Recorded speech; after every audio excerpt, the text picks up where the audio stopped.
Hey everybody, it's Vanessa Victor here and welcome to my Dyslexic Life.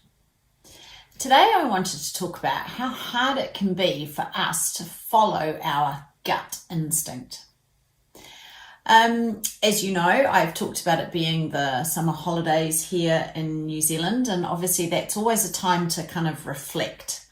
And in terms of business and in terms of personal life as well, actually, it's always a time where you're kind of thinking about New Year's resolutions or things you'd like to change, or, just maybe what happened in the last year and where you want to be going forward. So I'd just like to talk about how a lot of the advice out there is to trust your gut, trust your intuition, meditate and you'll know what you want. The path will become clear. Well, I don't know about you guys, but I find this really, really, really difficult. And one of the reasons I believe that as a dyslexic, I find this so hard to trust my gut or listen to that instinct is because of my really visual dyslexic mind. I can think about an idea or a scenario and I can picture it in such detail. It's so clear and vivid in my mind that I then connect emotionally to that picture. I can then visualize something completely different. And once again, with my dyslexic thinking style, I can connect to how it's going to feel, what it's going to be like. I can see myself in that situation. And I connect emotionally to that. So now I have two different things that I can visualize, that I can imagine, and that I connect to emotionally. An example of this was I was trying to book a little bit of time away for myself and my son over the holidays.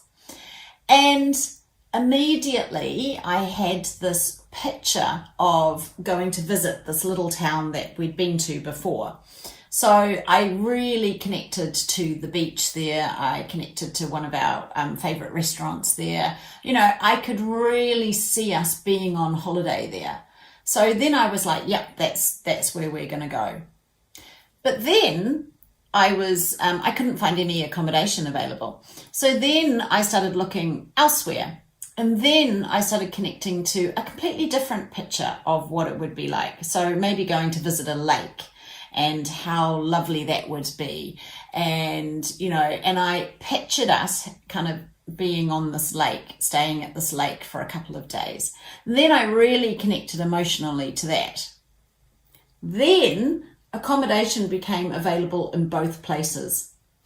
And, this is just a little example, but because I'd had a really strong visual picture of both destinations, and I'd really connected emotionally to both destinations, I really didn't know which one to choose.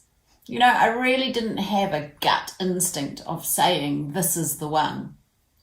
So I was reflecting on this because I was thinking how often it is hard for us when we don't, or just when we have both pictures and we connect to both of them.